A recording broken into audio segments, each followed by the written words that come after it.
US Grand Prix is underway. Max Verstappen's going to give himself an opportunity into turn number 1, but Lando Norris is dropping across. There's the late lunge that Max Verstappen was looking for, but he sends Lando Norris wide, and through goes the Ferrari of Charles Leclerc. First and second battling each other, and they open the door for the driver in the Scarlet car. He rolls through, up 3 places to take the lead of this one, past his teammate, past the top 2 in the battle for the World Championship. Verstappen is in second, Sainz is in third, and Norris, our pole sitter, is down to P4. How many times have we seen those two go wheel to wheel at a corner and have it go a little bit wrong for one or both? It was a great jump off the line from Leclerc anyway. I think he cleared Sainz, and then taking advantage of that opportunity presented by Verstappen, pushing Norris all the way out as we see them jockeying for position now out of turn 11 down this long back straight. Look at Lewis Hamilton already up a bunch of spots. Lewis Hamilton is up 5 places in 12th position.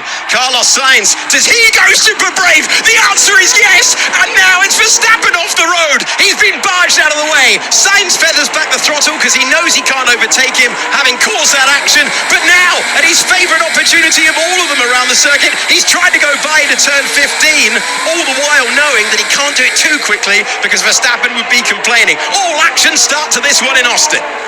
Lando Norris got a decent launch, but we wondered whether Max Verstappen was going to make that lunge come what may. Here was the answer. I mean, you never really have to wonder with Max, do you? He's going for it, but it was that strong start from Leclerc that got him on the inside of Carlos going into turn 1, fourth to first in one corner. Yeah, I mean, he's clearly pitched me out. He had no intent to make the corner. Even he ran off the track, so I just had to avoid crashing into him or him crashing into me, but yeah. And that was the original yellow flag. Ocon getting spun around there. Williams just had Hamilton making a move up the inside. Albon getting into the side of Ocon, and around he goes. Yellow flag in sector 3. Oh, big lockup. Off the road goes Lewis Hamilton. Lewis Hamilton out of the US Grand Prix. Well, let's quickly look here at what happened to Lewis Hamilton. We're heading to turn 19 of the circuit. Let's listen in. Almost identical to what happened to George Russell. Doesn't make it to the barriers because you're going much slower in the race. Yeah, sorry guys. Max Verstappen's gone with his old racing rival, slightly slow through turn 20. Is there an opportunity for Verstappen to do what he did on the opening lap and dive to the inside? It was a little bit of understeer through turn 20. It means that Charles Leclerc wasn't vulnerable through there. He maintains the lead into turn number 1. It's Charles Leclerc, Max Verstappen, Carlos Sainz, and Lando Norris in 4th place.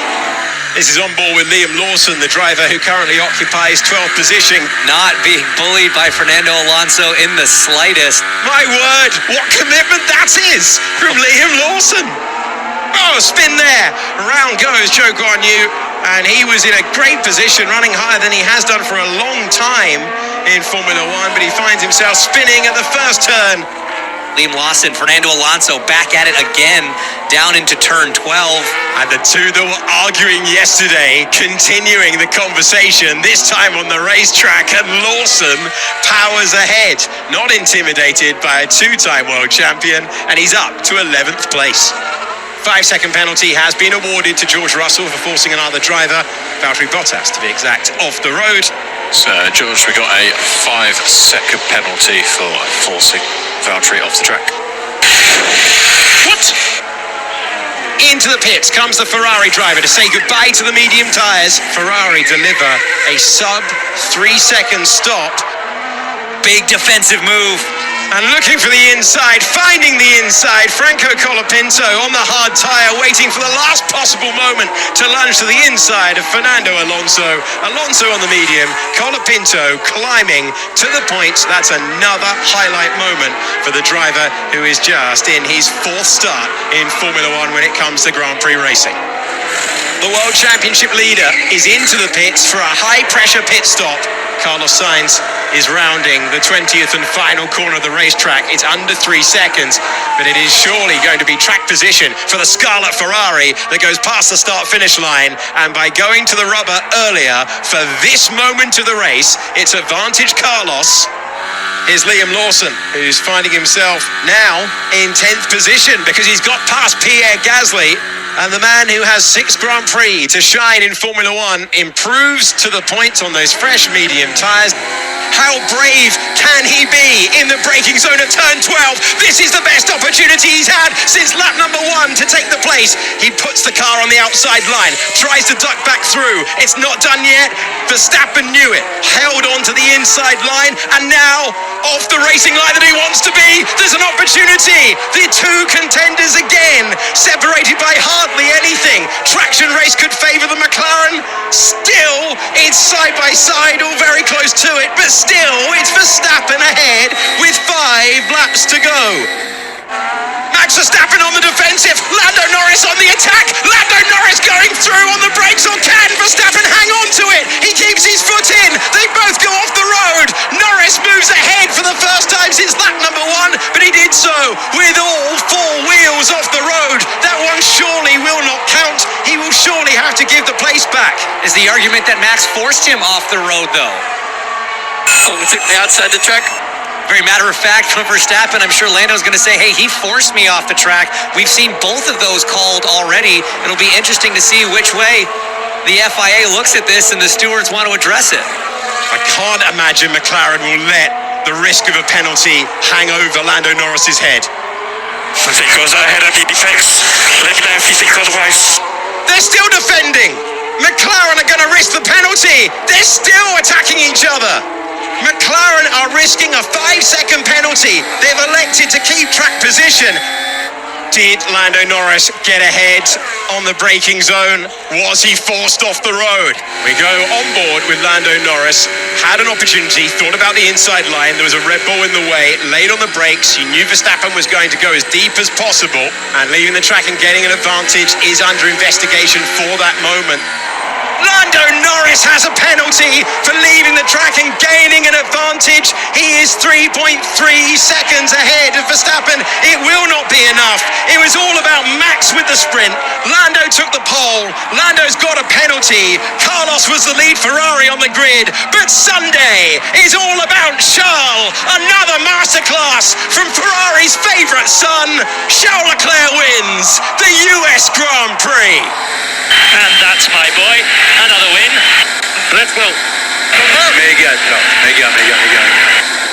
I guess I got a 5-second penalty. Yeah, they gave you 5 seconds just out there for leaving the track gaining an advantage. Oh yeah, well then I should have just gone back behind him, shouldn't I? It's all about this man out front though, Charles Leclerc. This is the Outlap F1 podcast featuring America's own Cody, Andy, and Deanna. Your one-stop shop for Formula One news, insights, race previews, and reviews. Join us on the Outlap.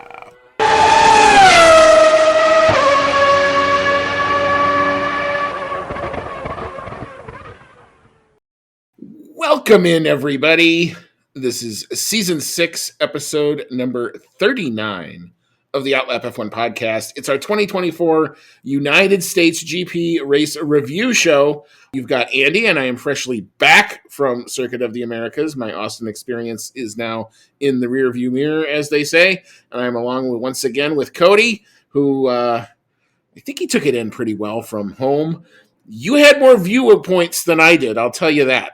If nothing else. So I was a little jealous. I didn't have my timing or all my little toys that I play with when I watch it. But it's also fun to be there live in the same vein. But how you doing, and how's it hanging?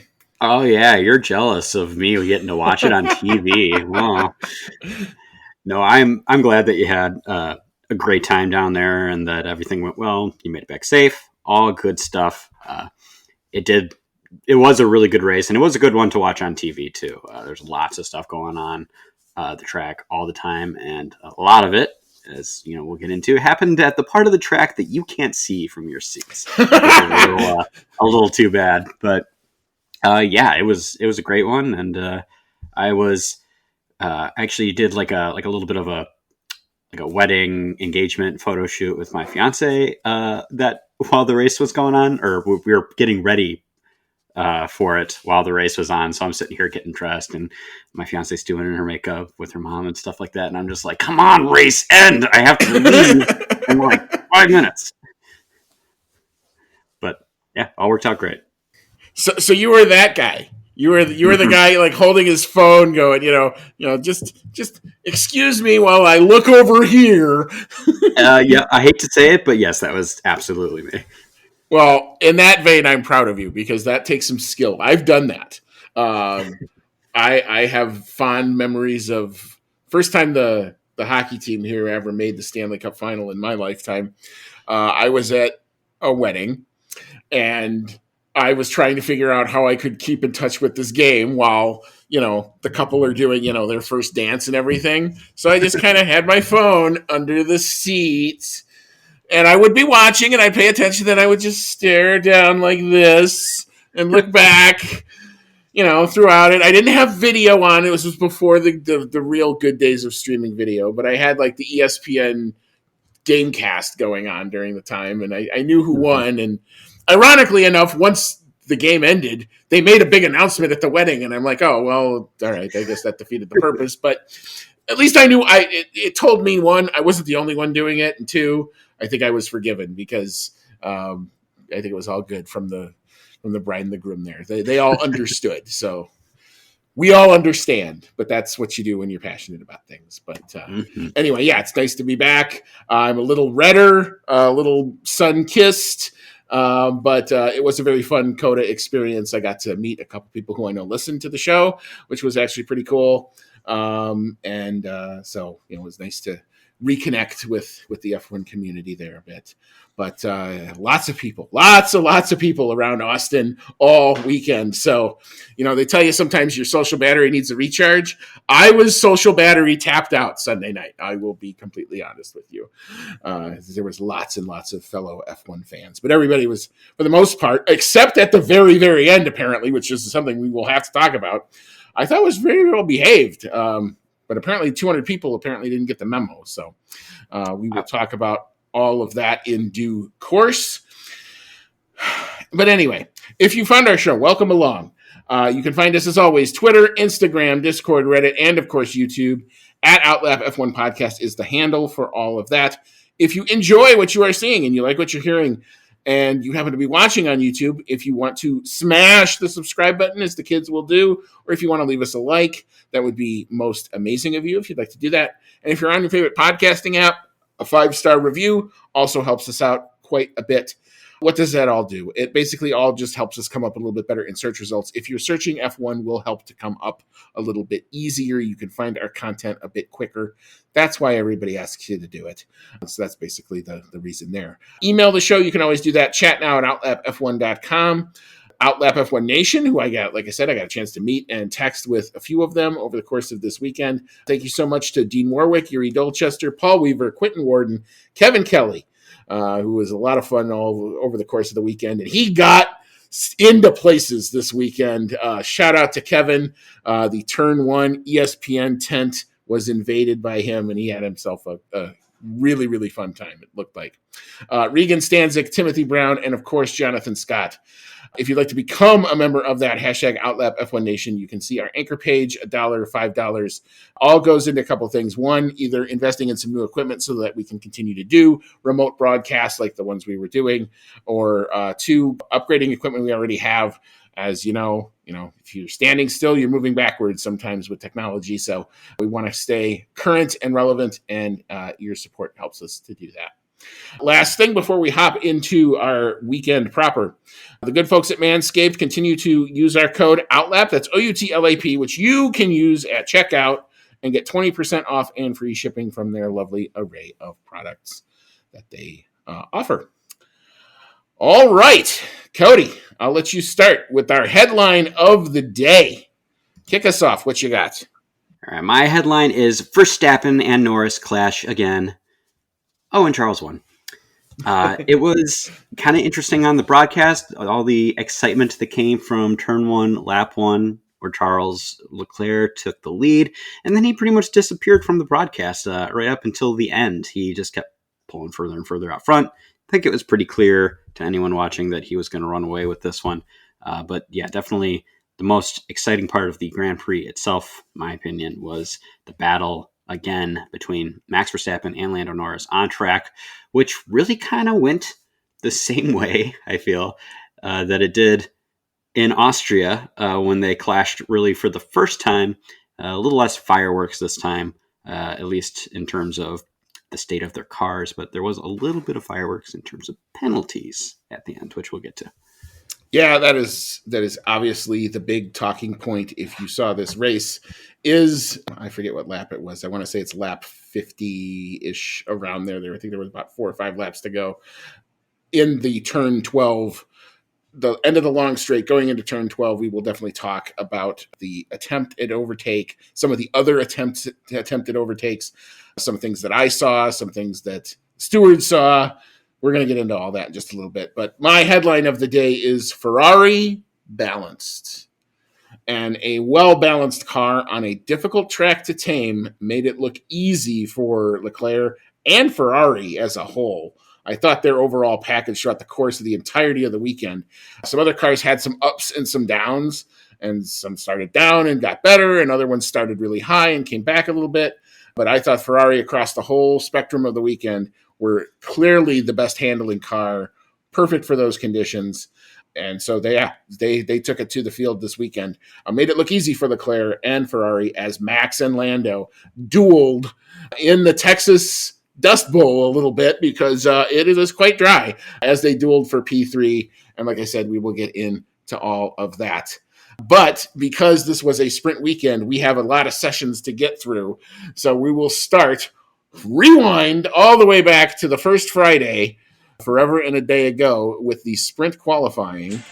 So in the first sprint qualifying, going out in P20 and P19 respectively, the two kick Saubers of Zhao Guanyu and Valtteri Bottas. However, I will say those cars look really nice in person, despite the fact that they're very slow. P18 was Alex Albon. P17 was Esteban Ocon. P16, this was the shocker of sprint quali on day one. Oscar Piastri in the McLaren. Did not expect to see that. We'll have to talk about that. P15 was Liam Lawson. Before all of his lots and lots of engine penalties. But P14 was Fernando Alonso. P13, Lance Stroll. P12, Pierre Gasly. P11, the other teammate in the protagonist struggle, Sergio Checo Perez, also not in Q3. So both rear gunners not available for the sprint. Top 10 from 10 to 1. Boy, has this guy impressed. Franco Colapinto, we will continue to talk about him and his now very growing cadre of fans who were at COTA all weekend. I heard a lot of Argentinian chanting. P9, Yuki Tsunoda. P8 was Kevin Magnussen. P7, Lewis Hamilton. Early struggles for Mercedes. P6, Nico Hulkenberg. Haas with a lot of upgrades, looking well, especially early. P5, Carlos Sainz. P4, Lando Norris. So McLaren coming back a bit from their dominance in Singapore. P3, Charles Leclerc. There's that Ferrari and the nice balance there. P2, another shocker in the other side, I think on the good, for Mercedes at this point was George Russell. And P1, I feel like I should be running the Empire Strikes Back here. Max Verstappen in the Red Bull, back on the top step in sprint qualifying. All right. Cody, big takings away. That's terrible English. Takeaways from the sprint quali session. It was pretty nice to see Max Verstappen back on top in the qualifying here. They had done a lot of upgrade work to their car leading into this race, and I was, kind of hopeful that maybe it would work out well for them, and that maybe Max would be returning to good form. And the sprint qualifying was a good start for that. Now, he did get pole for this, which I was very happy about, but it was very, very close up front. It's not even, it's maybe like 2/10, 3/10 tops between the top 5 qualifiers. So it was very close competition for qualifying in the sprint qualifying. Also, feels a little different with the sprint qualifying because there's only one practice session that occurs before this. So everyone's, kind of trying to squeeze in as much as they can out of that only practice session. And then they go into sprint qualifying not 100% confident perhaps in their cars. And I feel like that is a scenario where Max Verstappen really shines. He is really good at driving around issues with the cars, kind of making it work as best as you can. And so I think that's a big part of why he really seems to succeed in these sprint formats. But it was very tight. It was really good to see George Russell getting way up high in this, and the beginning of what ended up being a very, very poor weekend, we'll have to say, for Lewis Hamilton, quite a ways back from his teammate, just even in the beginning here in sprint qualifying. And as we'll get into, it just kind of gets worse from there. Yeah, I mean, normally I would say your Friday running is, for the most part, irrelevant over the course of the rest of the weekend. I always keep telling everybody, don't read too much into the practice sessions. But the one thing you could read into in the one practice session that we had was you were going to know really quickly track limits were going to be a thing because there were lots of people going off. And two, the track was going to evolve a lot because of that new surface. It hadn't really been raced on in almost a couple of months. So because of all that and because they had to really, really clean it, to try to get ready for F1, it was a very green racetrack. So it is not surprising that we saw a ton of track evolution. And that's basically what caught Oscar Piastri out. He sets a lap. It was not terrible. I think it was 7th at the time, but the track evolves really quickly. Other guys further down the order can afford to throw a second set of mediums. It was the sprint qualifying, so you saw some kind of crazy stuff, and you saw very quickly the track ramp up. Piastri did set another lap, but it was deleted for track limits, so he is relegated to P16 because Liam Lawson came up and set up a lap time and bumped him out into P15. And so, it was just one of those things that kind of happens in a crazy sprint quali session. You don't have a whole lot of time. You're out on basically that single set of tires, and if somebody else tries to do the undercut, which is what happened, you get caught out, especially when your lap time gets deleted there. So same kind of thing happened with Sergio Perez, although he did advance to Q2, but just not quick enough kind of in the end. And that's kind of the story as you're going to see throughout the rest of this weekend for him. Surprising things on the good side, Franco Colapinto.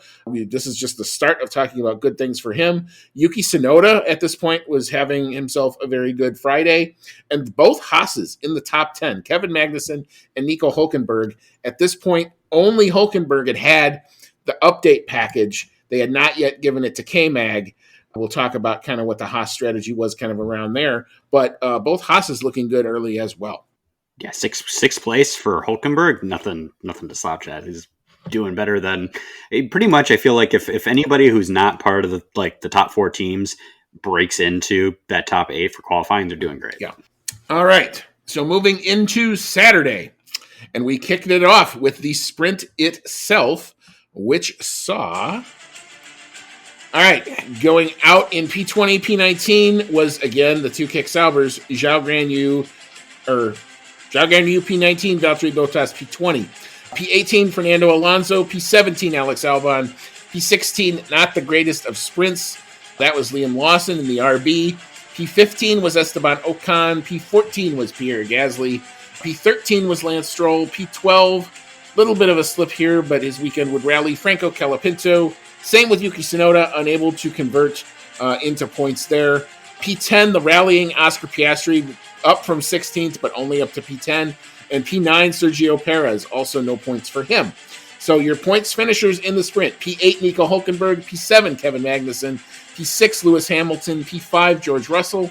P4, Charles Leclerc. P3, Lando Norris. P2, Carlos Sainz. And in P1, again, at this point, I was thinking the umpire was striking back here. Max Verstappen in the Red Bull takes the sprint. Yet again, that is 3-4-3 on the sprint weekends so far in the sprint. It's actually 4 for 4. Or 4 for 4. You're right. Excuse me. I'm forgetting one of them. But yeah, 4 for 4 on the sprint formats for Max, who just dials it in when it's a short race. Good to see Max follow through on the sprint win. It was a little tenuous at times. I was a little worried he wasn't going to make it outside of DRS range and be able to hold that. Lando Norris, who had a fantastic lap 1, made it all the way up to P2 coming out of that first turn. I was thinking, oh my God, he's going to jump up through the pack here on turn 1. He's going to catch up to Max, and that's going to be the end of that. And there was a couple times where he looked like he was maybe gaining, possibly going to get into that DRS range, but Max managed to hold him outside of that. I don't know if he was just trying to save the tires for a little while, but yes, Max brings home the sprint win. At this point, everything is very important for that championship fight. Any points that he can get up on Lando at this point is going to further secure that championship and make it so that Lando has to pull off just even greater miracles to get to that potential championship. But yeah, that lap one, turn one, worked out really well for Lando. Yeah, he did the thing that I wish he would have done on Sunday when we get to there. He went to the inside. He actually got to the inside. He made that corner as short as he could and made it stick and got a couple of positions out when the other guys ran wide, got off and then got into the more grippier parts of the S's and was able to make it stick. So I was thinking at that point, well, my thought, at least from the stands, was this is damage limited. Okay, he's only going to lose a point. Is because McLaren did not have a good Friday. Lots of offs, no clean laps in the practices. We talked about what happened to Piastri. He's out in Q1 in sprint quali, and Lando gets there. He's close, but it's too tense. He was never in contention, and where I saw them losing out a lot was the first sector. McLaren had a really good second sector and could have a decent third sector if they could put it together. And it just seemed like they were very inconsistent. One lap would be pretty good, one lap would not be so good. So the qualifying pace was there, but you didn't really know what the situation was going to be, at least in terms of race pace. Race pace for the most part was pretty good, but I think what ended up catching Lando out near the end was his tires fell off a lot more than some of the other guys did. And all of a sudden, a nice little 3-second lead he had on Carlos Sainz evaporates in basically the span of 2 laps. And we get down to the last lap of the sprint going into turn 1. Lando goes defensive and has a pretty significant lockup, which forces him wide, allows Carlos Sainz to come in. And he's lucky he didn't get passed by both Ferraris at that minute because Leclerc was then, very much on his gearbox throughout the rest of the lap. There was a move in, I think it was turn 15, where Lando shut the door pretty hard on Charles, and Charles had to veer off, and that was the end of that. That was investigated by the stewards. However, at this point, he was found to have no further action on that move, given the fact that he did not change his line. So, it not as good of a damage limitation as it could have been. He does lose 2 points. If you are keeping championship score, I've said until it's under 50, I don't know why we do this, but whatever, fine. It went from 52 to 54 at this point. Yes. I did feel a little for Lando when he lost that position right at the end because he seemed like he had P2 sealed in for most of the sprint. And then I guess this was a sign of things to come with just how strong Ferrari was, because the whole reason that they were there in the first place was that, or the whole reason that Sainz was there, I should say, to fight for that spot in the first place was he had some really good, exciting battling with Leclerc for several laps, would just stay in it turn after turn after turn, especially in that last sector, trying to fight for third place. Like he was really going for it, really wanting it. And Leclerc even came over the radio at one point and said something along the lines of, "Hey, we should focus on the guys in front of us," as in get off my ass. But Sainz did end up taking it. And then even with all of that battling between the two of them, which, as I said, went on for a while, and normally that would let the guys in front of you run away, they did still manage to catch back up to Lando by the end of the sprint. And, Sainz managed to get by Lando. So they were having a really strong weekend, even from the sprint. And great lengths of life in their tires because both of them were fighting with each other. And it was actually it was amazing to watch the fact that you saw all of that wheel to wheel with the two of them. And you would have thought, well, that would have been it. Once they sorted out amongst the two of them, they're just going to fly in formation and that would be it. You don't want to burn these tires out. At this point, the track is still evolving. It evolves throughout the course of the weekend here. And you didn't know necessarily what the tire deg was going to do. And you didn't know who was going to catch out and who it wasn't. And it turns out it caught out Lando more than the other two. But I thought the fact that the Ferraris used the tires as much as they did, it wasn't like they were just pristine and, lifting and coasting and doing all this stuff. No. They were fighting with each other, and then they took the fight to some other guys along with it. So, but, at least at this point, out in front, there was Max doing Max things, just kind of, out and extending, nice little 4-second lead there, and a very strong sprint at this point. I was thinking, oh boy, the Red Bull looks like it's, at least on the Max side, definitely looked like it was back all the way. And when we get to Sunday, it was still back, but it's not the dominant force that it was in the early part of the season. Let's put it that way. In terms of other positive things I would take from the sprint, you got to give it to the two Haas guys. Double points in a sprint race is something significant for them.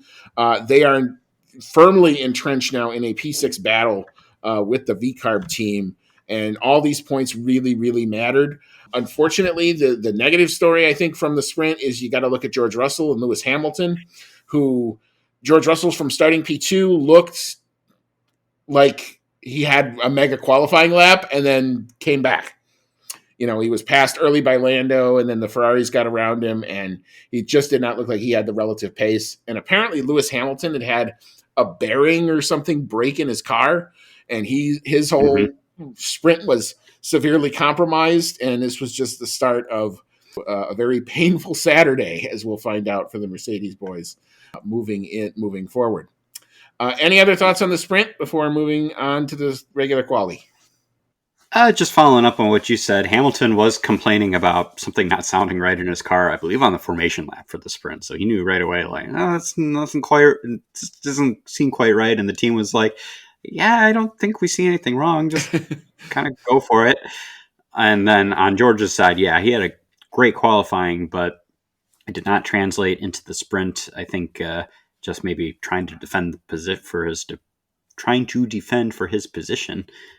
He used up the tires. He was complaining not that far into the sprint that his tires were gone. I think it was by the time Leclerc made it around him, and yeah, I think he just used up. They were the broadcast was describing that he used up. I think it was like the front left, just trying to defend position lap after lap, and once that was gone, he really couldn't fight it out anymore.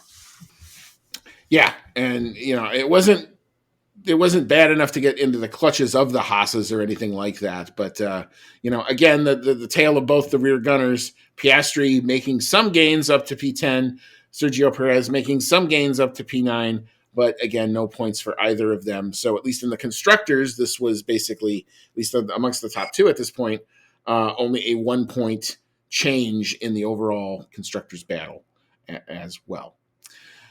All right, so now we took a break. We actually had like a 3-hour break, which was kind of weird. There were some support races and stuff that happened. You walked around to try to find some food, which was quite an adventure. I will have to tell you the price of the one thing of food that I bought. I thought it was a mistake. Oh, God. It wasn't a mistake. But anyway, that's what you get for trying the premium options there. But I did that to myself. So moving into now the actual qualifying, which happened in that golden hour of 5 p.m. It actually got a lot cooler. And so we saw a few things. And here's what we saw. All right. So going out in Q1 of the main race, qualifying. P20 was Zhao Guanyu, the shocker of qualifying here at this point. Lewis Hamilton, 5-time winner, out in Q1, only managing P19. P18, Valtteri Bottas, his old teammate out-qualified him at Coda. Wow, did not see that one coming. P17 was Franco Colapinto. P16, Alex Albon, as the Williams had come back a bit to the field at this point in the weekend. P15, although it didn't matter because he had a 60-place grid penalty, as it turned out, Liam Lawson, so he qualifies P15, but he ended up going to the back. P14 was Lance Stroll, P13 Esteban Ocon, P12 Nico Hulkenberg, and P11 was Yuki Tsunoda. The top 10 from 10 to 1, although he did not set a lap time in Q3, as all of his laps were deleted for track limits. That was Sergio Perez. P9 was Kevin Magnussen, P8 Fernando Alonso, P7 was Pierre Gasly, star of qualifying if you're not in the top 4 teams for sure. Did not see that one coming. P6, George Russell. P5, Oscar Piastri. P4 was Charles Leclerc. P3 was Carlos Sainz. P2, Max Verstappen. And P1 with a lap time of 132.330, Lando Norris in the McLaren rallying a bit here. All right, Cody, big thoughts here in the main quali. Big thought for me is that Lando perhaps got saved a little bit for his pole. I guess we'll never know for sure, but he did have the pole time. Max was on another flying lap at the end of Q3, setting purple sectors, looking like he was going to take that P1 spot again. And then we get yellow flags because George Russell goes off the track. He's in the gravel trap, nothing to do. And that was pretty much at the end of the session. So at that point, everyone who's on a flying lap, their flying lap is done. Because they're not going to get rid of those yellow flags with them being stuck in the gravel trap. So everything was sealed in at that point. I was a little disappointed because I really did think that Max was going to be able to take pole. But that's just how it goes sometimes. And as you've told me several times, at this track, starting P2 can actually be to your benefit. So I tried to go away from it with that in mind. Other big surprise, though, from this, like you were saying before, with Lewis Hamilton qualifying in 19th place on pace, like set an actual lap time, did not improve at the end. And things this season are going really bad if you're getting out-qualified by one of the Saubers. Ironically enough, his old teammate. Again, would not have had Bottas beats Hamilton in qualifying as your headline, but there we were. Whatever the problem was, apparently did not get. They fixed the bearing issue. That was not the issue here, but just could not get the car to be balanced, or at least the way that Lewis liked it, despite having the opportunity to do so. Because at this point, Parc Fermé was broken. People could make changes. And you did see obviously some difference in the order, especially compared to the Friday. Again, this was another situation where we saw a lot of ramping up in Q1, and you almost expected someone to get caught out. I did not expect it to be Lewis Hamilton. That was not in my bingo card for sure.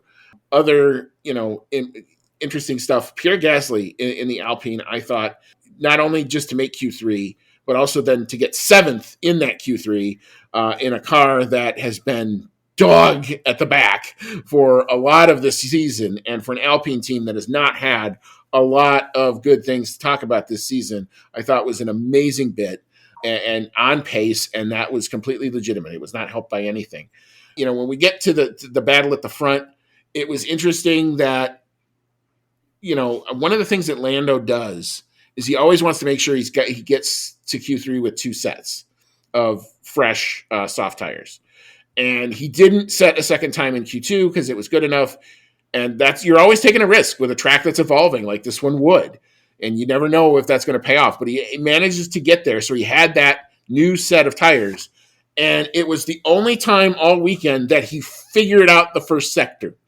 And he wasn't beating Max, but he was at least on par with Max. So that when he could get to the second and third sectors where the McLaren car was slightly, and I'm only saying this, slightly better at that point of the weekend, he was able to eke it out. I think it's 132.330 versus a 132.361. It's almost nothing. They're almost setting almost identical times. But that gave Lando the high ground going into the last runs. As you say correctly, Max was definitely up in the first sector. We never got to see where the second sector would have panned out because the yellow flags came out too quickly and everybody had to back off. But at least in the first sector, on the last flying laps, Max was up by 0.2. Not necessarily on Lando's, he was up 0.2 on Lando's second attempt. I think he was up at least 1/10 on Lando's first attempt. But that was where the Red Bull car was the strongest. We'll never know how it would have played out. It's one of those mysteries. Would you have had a Saudi Arabia situation that comes down to the last corner and something really dramatic happens? We'll never know. But I would have bet Max probably would have taken pole. But and I don't think Lando had another one of those laps in him at that point. I thought he laid everything he had to give, everything that he could extract out of the car. And it was one of those few times where I've actually said Lando had to extract something out of that car this year. And he manages to drag it to P1 there. All right. So that set the stage. We had P1 and P2 in the drivers on the front row. It was all set up to be an epic race, and Sunday certainly delivered on that.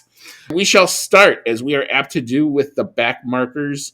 So we've got some people in here that we normally don't talk about in the back markers, starting with that aforementioned Lewis Hamilton, whose weekend just kept going downhill. He only finishes one lap on the day. It was a good lap. He was up to 12th from 19th.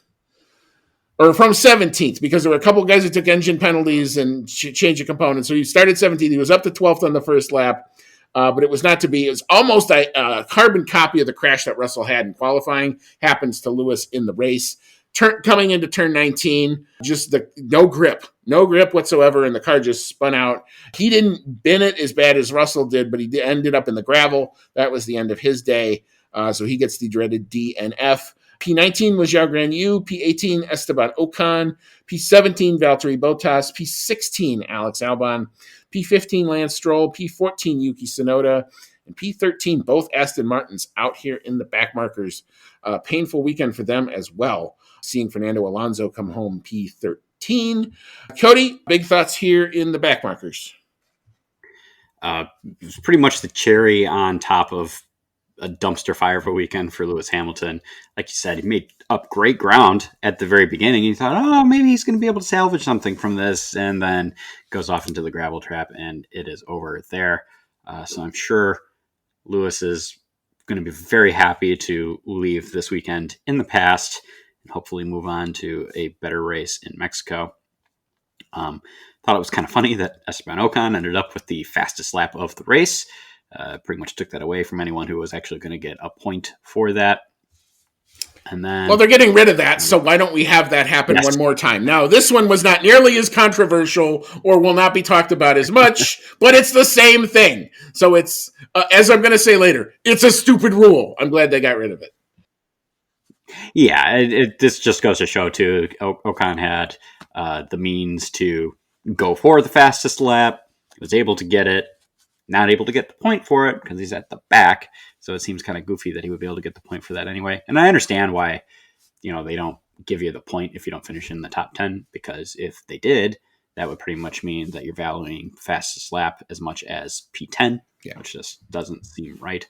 But it does seem a little goofy that you can take away that point from everyone else. So I kind of agree that I think it's a good thing that they're getting rid of it. I mean, it was interesting in the post race. He said he was only doing that to take it away from Colapinto, because it was actually the Williams team before that. I pull it up. I've got the actual. I had it, and I thought this was interesting. Yeah, Colapinto set the fastest lap on lap 46, and that was a 1:37.611.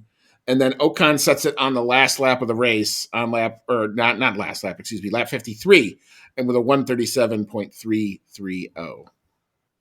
Okay, so that makes a lot more sense then, because Williams and Alpine are actually legitimately battling for position in the Constructors' Championship. Yeah. So it makes a lot more sense now that he went in there to take that fastest lap point away from Williams, because they would have stood to pull further out ahead of Alpine. But still, perhaps silly point, probably a good thing it's going away. Speaking of Williams, Alex Albon had not the greatest weekend here, especially compared to his teammate Colapinto, who is pretty much shining since he's come up into F1. And I've heard, especially on social media, a lot of kind of pointing at how Albon has done since Colapinto has become his teammate. And, before, when he was up against Logan Sargent for, a couple season and a half, he was really outdoing Sargent and looked fantastic, and, maybe showing that he warranted getting into a better race seat. And I still think that you could make that argument that Albon does deserve to be in a better competing race seat. However, now that we've seen how Colapinto is doing, it's showing that Logan Sargent really was not doing well at all. And also showing that maybe some of the praise that we've heaped on to Albon was, I don't want to say not warranted, but maybe not as extreme. I don't know at this point whether it's that Franco Colapinto is really good or that Alex isn't quite as high performing as we all thought. It's hard to say at this point, but he's definitely got to be getting a little frustrated with his brand new teammate outperforming him at times. Yeah, I mean, Williams is going to have a headache on their hands, and it's going to happen really, really fast. And it's it's a good headache to have, but what do you do? I mean, you've got signed contracts for Alex Albon and Carlos Sainz next year. That looks to be a much more experienced lineup. But here, Franco's come in. I can't see that he's put a whole lot of feet wrong, either in qualifying. I mean, maybe the qualifying not so well, but I mean, as we're going to talk about when we get to the midfield, his result in the race was really good, and is making Albon not look not as shiny of a commodity as he was even just a couple months ago. So, James Vowles, now you've created this. Now you have to manage it, and we're going to see kind of what they do. It's going to be very interesting to watch. Where does Franco Colapinto go? Because again, he's shining is I think the right word for it at this point. But speaking of that aforementioned Colapinto, we will now move into the midfield and tell you exactly where he finished. P12 was Pierre Gasly, unable to take the great qualifying form and turn it into a great result for Alpine, but it's still better than what they had done, and they brought a bunch of upgrades. So I think they're a lot more confident, especially moving into the last couple races of the season, that they could get back into the points a couple times. So that's good for them. P11 just missing out on the points, more than likely due to his two-stop strategy. I think Kevin Magnussen and the Haas just unable to pull off some overtakes late. He was chasing that. Here he is, Franco Colapinto in the Williams, getting a point in the race. So good on you there. P9, this is the other star who's not in the front. Liam Lawson in the V-Carb. 60 place grid penalty, does not care. Goes from P19 to P9 on the day, outshining the Sergio Perez, who we're going to talk about in a little bit. Pressure is now fully on Sergio at this point because Liam is here and Liam is doing good. P8, Nico Hulkenberg in that Haas. 4 big points added to their sprint total. That's huge for Haas with the update package apparently working at least around Coda. So that battle for P6 in the constructors is going to get intense as we come to the end of the season. P7, the last of the heavy hitters, I would say. That's Sergio Perez in the Red Bull. Only 6 points on the day for him. It was overtaken by the rallying George Russell, who went all the way to the back and started from the pit lane to come back up and through all the way to P6, I think is an impressive drive and salvaging something for Mercedes, who had up to this point a very, very painful weekend.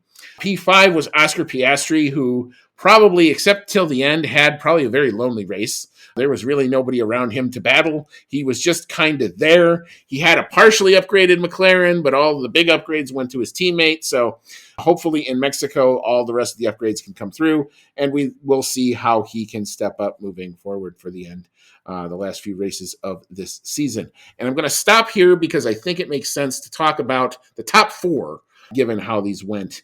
So, Cody, big thoughts here in our normal midfield. Very strong performance from Liam Lawson. He has been fully brought into F1 now, I feel. Something we didn't mention during the sprint race was he had a little bit of an on-track altercation with Fernando Alonso, blocking Alonso during the sprint race. Alonso said something along the lines of, "This guy is such an idiot." And I loved what the the commentators for F1 TV said at that point, they're like, "Welcome to F1, Liam Lawson." And I just love that it's like, yeah, if you're getting cussed out by Fernando Alonso, you've made it to the big time. So You've made it to where he not only knows who you are, but he knows what you're doing. He knows what you're doing, and he's pissed off about it. Yep. But while he didn't have the greatest of sprint races, he did make a great comeback for the Grand Prix itself, scoring a couple much needed points for the V-Carb team, which is something that his teammate Yuki Tsunoda did not do. So another case where the new teammate is outshining the veteran. Other points here, Sergio Perez finishing at the back of the big four teams as per usual. Obviously finished ahead of Lewis Hamilton, but Hamilton was only racing for one lap. So that doesn't really show much for him. I personally think that he's going to lose his seat to Liam Lawson unless Lawson does really awful for these last 5 races. I think it's a given that he's going to be moving up to the Red Bull seat unless, maybe Perez has some kind of like blood oath in his contract that is the reason why Red Bull can't kick him. I don't know. I mean, there was some. I didn't get a chance to hear it because I had just gotten back to the car, but there was some cryptic Christian Horner audio that I know kind of came through. I will try to find it again. That wasn't exactly a ringing endorsement for one Sergio Perez. Let's put it that way. And I think Christian's one of his biggest defenders. So if you're losing your biggest defender, that doesn't bode well. Let's just put it that way. It's good when the team principal is your biggest defender. So I guess he had that going for him. But if he's losing that support, I mean, what else do you got left? You got your sponsorship money. You have the fan base that comes with Sergio Perez, which is a big deal. But I don't know if that's going to be enough anymore, especially with how well Liam Lawson is performing. And I'm sure he's got a big fan base too. He's the only driver on the grid now from New Zealand. I'm sure I know that there are plenty of big F1 fans in New Zealand, so there's a fan base there for him. And he's a new young guy in the series, really deserves a shot. Yeah, Liam Lawson kind of put the capper on quite the weekend for New Zealand sport because one of our supporters, Dean Warwick, who I know listens to us from New Zealand, can attest to. I know he's a big sailing fan. Team New Zealand has defended the America's Cup, so they will maintain it for at least another 3 years. Did see the last of the races. They took out a team that was being supported by the Mercedes Works team in Ineos Britannia. It really wasn't even a close real match. It was 7-2, I think was the final score. So Team New Zealand, boy, can those guys sail a boat, if nothing else. They can play rugby, they can sail a boat, and apparently Liam Lawson can really race a race car. So we're gonna see that. So New Zealand, they had a bonkers weekend. A lot better than Texas football. Ouch. Ooh, yeah, I was pulling for you. I was rooting for you, and you let me down, and I'm really glad I didn't bet it. Anyway. All right, so we will leave kind of the traditional midfield. I think it makes sense to talk about, normally we would just do the podium, but I think just given the battle that we saw, it makes sense to talk about this basically in 2 groups of 2. So P1 and P2, who did not have a whole lot going on in this race because they were just so damn good. Charles Leclerc in the Ferrari, let's give him his props.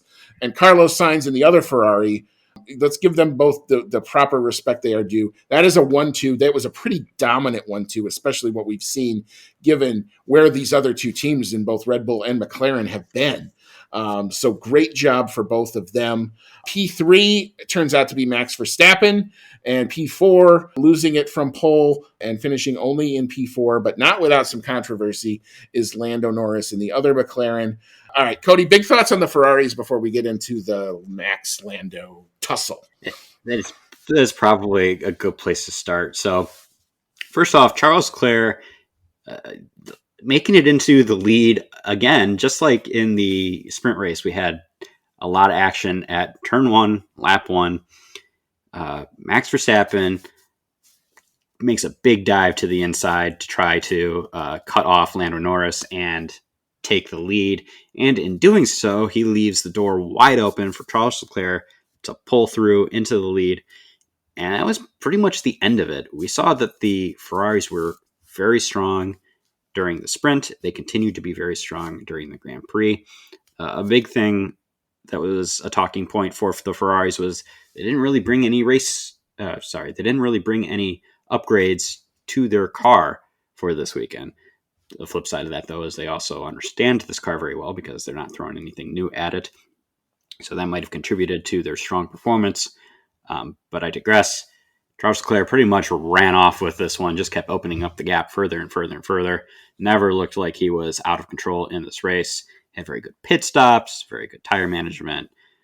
Carlos Sainz also looking very strong. He overtook Max Verstappen during the first pit sequence and held on to that very strongly for the rest of the race as well. So, yeah, considering Carlos Sainz, let's see here. Carlos Sainz was P2 in the sprint and P2 in the Grand Prix, and Charles Leclerc comes away with the win.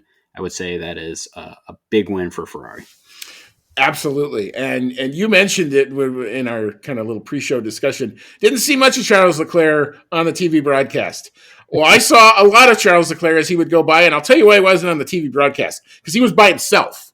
There was nobody near him for a good chunk of that race. The only time he was bothered by any other car other than on the first lap was when he was trying to lap somebody, and then he had blue flags. So, I mean, there really wasn't any reason to put him on TV because he just pumped in the laps, just did the job, and it was probably one of his easiest victories that I've ever seen him really do. And he closed the show. There was no drama. You know, harken back to his almost first win when he had it in Bahrain, and then the engine died on him. It was this, but without the drama. So full props to Charles Leclerc and to Carlos Sainz, because I had thought Ferrari had almost done the split strategy, but they were so good on their tires because Carlos Sainz, I think, pitted relatively early.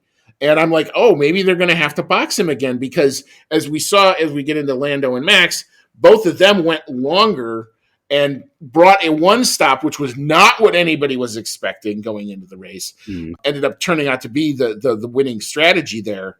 Leclerc had said, I want plan C. That was the one stop. We found that out. So he only does the one stop. But Sainz had stopped earlier. Sainz about maybe 8 laps before Leclerc did. So I had thought maybe Sainz was either going to have a mega drop-off in his tire performance. He never did. Finishes still 9 seconds in front of Max Verstappen at the end of it as the timing goes. But yeah, so I mean, just Ferrari was just in the zone this weekend. You gotta say that, and good on for both of them. Does this form the question that I have is, was this a one-off in track conditions, temperature, wind, all of that other stuff? And then where do we go? We go down to some very different tracks in Mexico where you're going to see the high downforce wings versus the low downforce packages. And then Brazil, where it's going to be kind of, all different sorts of things. But Ferrari are placing themselves. They are now back into the constructor conversation. They're only 8 points now behind Red Bull when we get to the constructor points. So Red Bull's looking in front and looking behind as far as that goes. But all right, we've gone around it long enough. I guess this is kind of the main event of the evening. The Max Verstappen, Lando Norris battle throughout. Starting on lap 1, Lando in pole, Max in P2. Lando, both of them, I can tell you, and this is where I do love where I sit, because I can tell you if the launch was good or not. The launches were both good.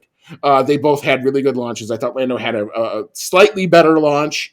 It looked like he was going to clear Max going into the corner, and I don't know if it was a combination of Lando didn't think Max was going to be able to go that far to the inside, or Max found a bit of grip that nobody thought was there, but he squirted the throttle enough to get alongside Lando on the inside going into turn 1 and rode Lando to the outside, which that is a move I've seen done many times. That's the move that Lando basically tried in the sprint and pulled it off.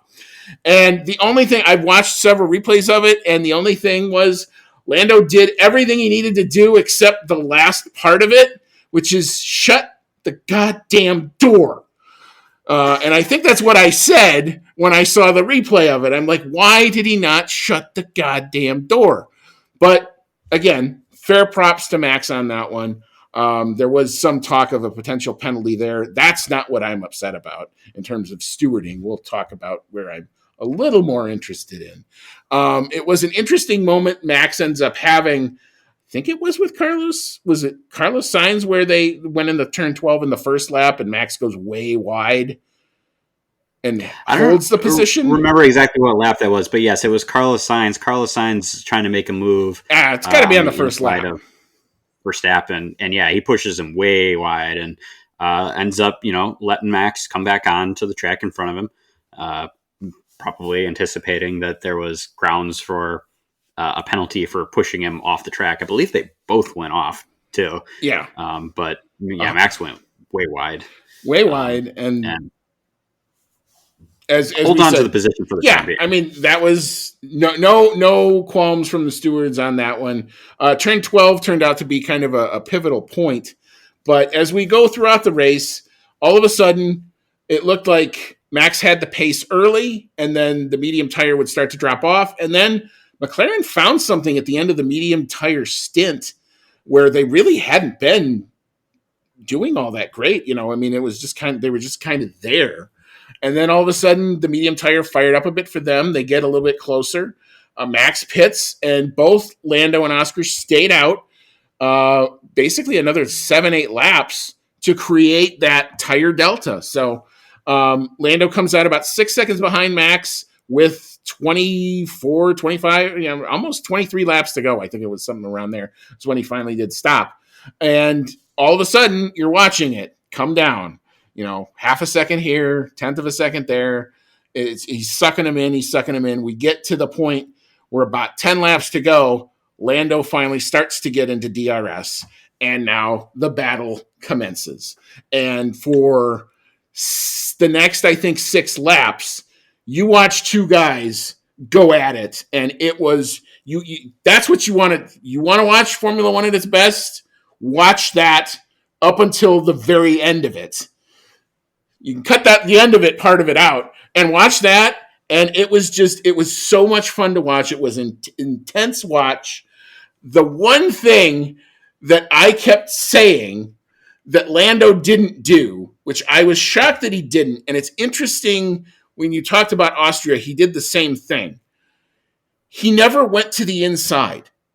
I don't understand why, even when he got into DRS, he kept trying to overtake Max on the outside.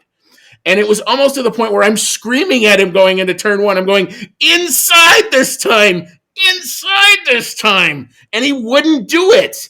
And there was a couple times Max would slip up in the S's and Lando would get super close. And there were other times in the stadium section where Max would have a little moment and Lando would get super close. Just couldn't get there until about 4 laps to go. Lando's now really, really, really in the DRS. You knew the move was about to come. You knew something was going to happen. Lando goes to the outside. He does get back Max going into the corner, but Max is now on the inside. And here's the moment that everyone is talking about. Lando on the outside, Max on the inside. They're both sliding off the track. Lando goes wide first. Max follows him wide because there was nowhere for either guy to go. They both go off the track, but Lando holds down on the gas to try to finish the move off, does pass Max to the outside, but he's way off the track when he did it. And then we see the 5 second, or the steward's inquiry happens. It gets noted, leaving the track gaining an advantage. And eventually Lando Norris is assessed a 5-second penalty on the last, actually after the checkered flag fell. It was right after the checkered flag fell that the penalty came up. There has been talk amongst this in social media circles. In every intelligent commentator has tried their take on it. Cody, I'm going to put this all on you. What's your take on it? So, you're an intelligent commentator, so let's find out what you got to think. Well, a big part of why Max was in this position in the first place was the car did not seem to have quite as strong a pace as it did during the sprint, during qualifying the day before. His team had come over the Red Bull team came over the radio during the first stint and said, hey, we see something wrong with the car. You're going to be losing some pace. Just stick it out. We're going to take care of it when you come in for the pit stop. And so I'm thinking, okay, he's losing pace to everyone because there's this problem. He's going to get it back. He'll be able to, make a run for it. That did not happen. He, I don't know if they changed anything or what they did. They never really mentioned what the problem was, but they put him on the hards for the next stint after an extended stint on the mediums. And he was still continuing to lose pace to Lando. As you described, he complained that he had no grip on the hard tires, really didn't like them. And yeah, when Lando caught up to Max, it was, as you said, some fantastic racing lap after lap. They were so close and fighting each other quite cleanly. Mm-hmm. And it was great. And Lando just needs to be a little bit more of an asshole, I think, to really beat Max at this point. I feel like he's being too nice. He's not driving aggressively enough yet. Max is so aggressive, and that was shown at that turn where Lando ends up actually getting past Max. He had most of the pass done going into the turn, but Max being on the inside and being willing to push the rules to their boundaries and beyond is sitting there going, well, if I'm on the inside, all I have to do is be ahead at the apex, and that'll get me the benefit of the doubt of it being my turn and controlling the line and whatnot. So what does Max do? He is super late on the brakes, pretty much guns it up the inside of Lando to get that I was ahead at the apex, even though he probably didn't have much intention of actually completing the turn within track limits.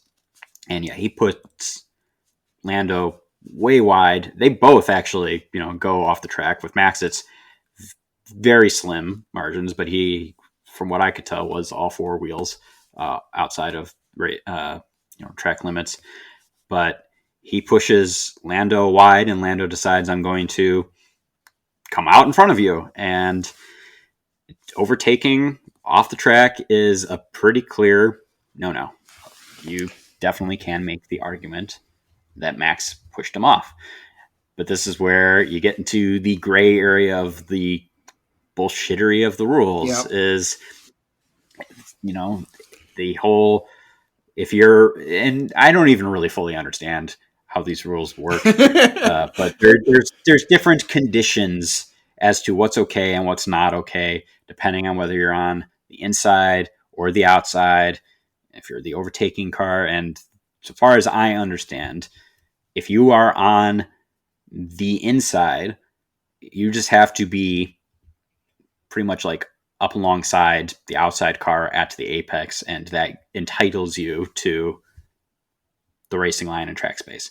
And because of that, and because of the nature of this turn at this track, where it's really hard to stay in track limits anyway, I think they're kind of giving the inside driver some benefit of the doubt, pushing people off.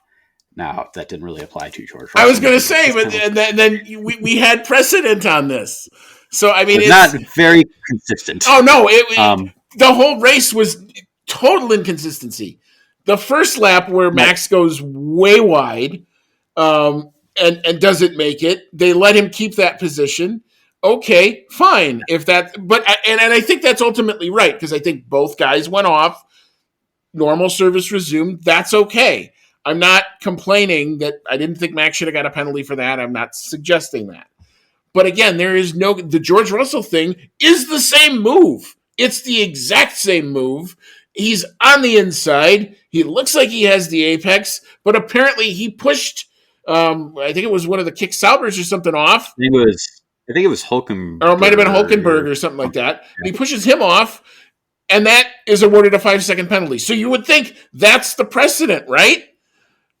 But the slight difference is George was doing the overtaking on the inside, and he pushed the other guy off the track. and they gained the position on the inside. So I think that's what gets him the penalty versus Max being on the inside, getting overtaken and pushing off the track. Apparently that's different. My counter argument to that is going into that corner, Lando is a car length in front. But that's what I mean is Max doesn't step on the brakes so that he is technically up alongside him at the apex. Yeah. I'm not saying it's right. No, I know that. This is what Max does is he goes into this being like, I'm going to bend the rules as much as I can. I know that it says if I'm alongside, I'm good. So I'm going to take that for everything that it's worth. And he only received support for doing this again in the future because Lando gets the penalty and ends up losing third place to Max because of it. So yeah, that's just supporting Max, making him think that, yeah, what I did was totally cool and kosher and I'm just going to keep doing it. How many times have we seen that move from Max? I know. Where he dive bombs into the inside, trying to stay, up alongside at the apex and push somebody else off. And they say, meh. Yeah, and that's cool. What I was. I mean, he got a penalty for it in Vegas last year, but that's really kind of an exception. But again, that goes to the whole. It's totally inconsistent. It's maddeningly inconsistent. And look, I mean, we can freeze frame this thing. I've seen freeze framed videos of it. There's better people out there. Anthony Davidson, I think, does a pretty good job of breaking it down with the sky pad right after the race there. But I think at the end of the day, that was the move I kept wanting Lando to do. That's what I kept saying was, why are you not going to the inside? And I sit back and I think about it. Max is running with almost nothing to lose. Red Bull are more than likely, especially given this result, probably going to finish P3 in the constructors. There is nothing other than for Max to do other than think about himself and his own well-being in the drivers. That's all he has to care about because he's the only one scoring points for Red Bull at this point anyway. So who cares? Lando's got the other side of it that McLaren could legitimately win their first constructors in 25 plus years. That's added weight. He also knows he's got all the updates on his car. They know he knows he has no spares, and that's going to create quite the conundrum if he crashes the car. He cannot afford in that situation to be as reckless as he needed to be. And that's, I think, what you saw. And it was maddening to me because I kept screaming, inside, go to the inside. Why are you going on the outside? Because, as you point out, apparently overtaking on the outside is something that this set of rules says you shouldn't do. Because you are going, unless you are cleanly passed before the corner, these rules are telling you, don't try it. We don't want that. That's what I gained from all of this. And all the analysis and everything that I've read. Is it a 5-second penalty according to the rules? Yes, it is. Let's right there and then there. I'm not taking the McLaren position that it should be, well, Max went off, therefore they cancel each other out. No, it probably is a 5-second penalty according to the rules. My point of all of this is these rules suck and they should be looked at. And I thought Jenson Button actually in some of the post-race stuff on Sky made some really good points in an interview with Christian Horner. I would suggest people go check that out as well. But anyway, any final thoughts? You look like you got more you want to put in on this. No, I was just more or less going to agree with you that I think that the rules for technicalities for passing are flawed because we, at the very least, need some more consistent stewarding on this so that the drivers aren't sitting here going, well, what is actually cool and what's not? And I think the fact that there's kind of different rules for whether you're on the inside or the outside just makes it even more confusing. But yeah, it's really hard to look at what happened and say, well, how come Max didn't get a penalty for pushing Lando off the track? I personally think they probably should have both technically gotten 5-second penalties, which would have been fine because you would have gotten the point across that what Max did wasn't cool. What Lando did was outside of what's okay in the rules, and you wouldn't have messed with the on-track standing. But that's not what they chose to do. Yeah. So we're just probably going to see more of this until somebody comes out and clarifies things or changes the rules or gets rid of them and just makes it a Hail Mary, like I'm going to cut every corner. I don't know. And it's just, the bigger takeaway is just a crappy end to, like, we shouldn't be taught. I hate when we have to go into this level of granularity about something like this, because we should be talking about all of the other attempts and the moves and the counter moves and that part of it. And I thought up to that, man, if you wanted to get somebody to watch Formula One who hadn't watched Formula One, put the 4 laps in front of that on and say, this is why we watch it. This is why we go so crazy for it. Because look at what they're doing at 200 miles an hour, driving a spaceship, changing electrical settings, and doing all this other crap. That was right on display. And to the topography of Circuit of the Americas, to allow that to happen, watching it in person was like, it was just such an amazing. I'd never seen anything like that there. I've gone to a lot of these races there. I've never seen that much of a ding dong for that long of a time with that many ups and downs in it. And I'll be honest, I was exhausted after watching this race. I literally sat by myself in my section. Everyone else had left. I needed a minute to kind of recharge after all that, because but it was because it was that intense. I've never had an in-person track experience that intense before. And that's the part that should be celebrated. That's the part we should be celebrating. So I think we're going to leave it there. We're obviously not going to, we don't work for the FIA, so I don't think they're going to listen to us. But if it's out there in the ether, maybe somebody who knows something can either agree or disagree, as you are all free to do. Of course you are. So we're going to put a pin in it for now. We'll take a quick break. We'll re-rack. We will talk about what this did to those driver and constructor standings. And then we will get your takes on some of this in the fan email segment. We've got some good stuff here. And then we'll hand out some awards. We'll talk about predictions. And then we'll set the stage, because we got to turn around and go right back at it. The Mexican GP is upon us quick and fast. So come on back. We'll get into it in just a bit. You are listening to the Outlap F1 podcast, and we'll be right back after this quick pit stop.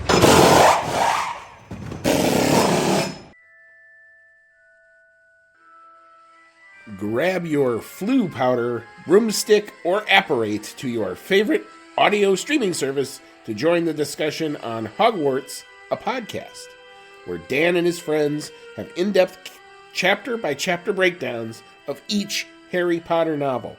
Join the group as they dive into the magical world and discuss plot points, analyze character development, and occasionally go off the rails. Whether you're a muggle who's new to the series or a pure-blood wizard who won't need a remember-all, Hogwarts, a podcast, brings everyone to the Great Hall for a magical discussion. Hogwarts, a podcast, available wherever you get your podcasts. Welcome back in. This is Season 6, Episode 39 of the Outlap F1 podcast. It's our 2024 United States Grand Prix race review show. You've got Andy, freshly back from Texas, along with Cody tonight.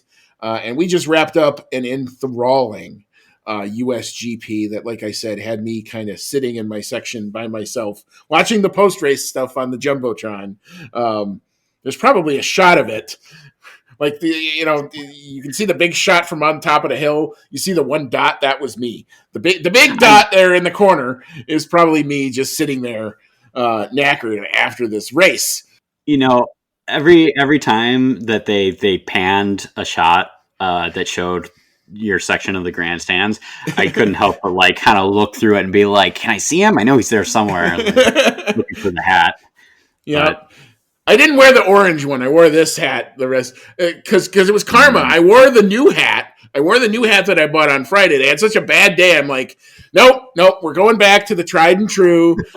Not that it matters, but if it matters, we're going to, set karma up. And then they did better after that. So anyway, but that's neither here nor there. But anyway, but it was a great race, and it was fun to be there. It's probably one of the more unique ways I've ever watched a race was that way, something that intense.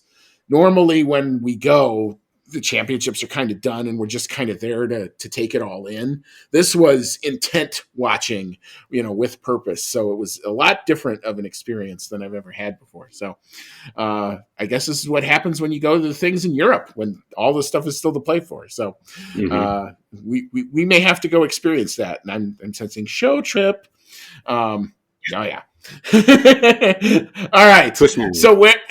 So where does this shake out in terms of all the points? Cody, if you take the top 10 drivers, I will chime in with where the constructors fell out. All right. In first place, still Max Verstappen with Red Bull, now at 354 points. He does open up the gap just a little bit to Lando Norris in second place with McLaren, who is now sitting at 297 points. Charles Leclerc makes the biggest haul of points this weekend in third place for Ferrari at 275. So Charles Leclerc is actually closer to Lando Norris than Lando Norris is to Max Verstappen. So who knows how this is all going to shake out at the end of the season. Fourth place, Oscar Piastri. Pretty quiet weekend for the most part, I would say, this time out. He's the second driver for McLaren. He's sitting at 247 points. Carlos Sainz, also big haul of points for Ferrari this weekend from him. He is at 215 points. Sixth place, Lewis Hamilton. As we said, looking for this one to be done and dusted. And in the past, not a great weekend from him, but he is still holding on to sixth place in the driver's standings for Mercedes at 177 points. And right behind him now, right behind him for a while now, but with the points closing in, George Russell in seventh in the other Mercedes. He is now only 10 points behind Lewis Hamilton, sitting at 167. Sergio Perez, the last of the big four teams drivers, he is in eighth place in the second Red Bull at 150 points. Ninth place, Fernando Alonso in the Aston Martin. Big gap back. He is at 62 points. And then rounding out the top 10, Nico Hülkenberg, Haas Ferrari, looking good at 29 points. Yeah, there are three drivers in ridiculous proximity to that P10. Nico Hülkenberg, Yuki Tsunoda, and Lance Stroll. So now Nico Hülkenberg has ascended and has taken over that 10th spot. I suspect we're going to see that change. Or does those Haas upgrades make it, and can they pare that down all the way to the end? That is, if you're not looking at the front, there's battles afoot all throughout this grid for sure. And so now we will turn and look at where the constructors are. P1, McLaren, Mercedes do maintain P1 in the constructors after this round. They are up to 544 points. P2 is Red Bull Racing. They check in with 504 points. That is a 40-point delta. They do pull back 1 point over the course of the round.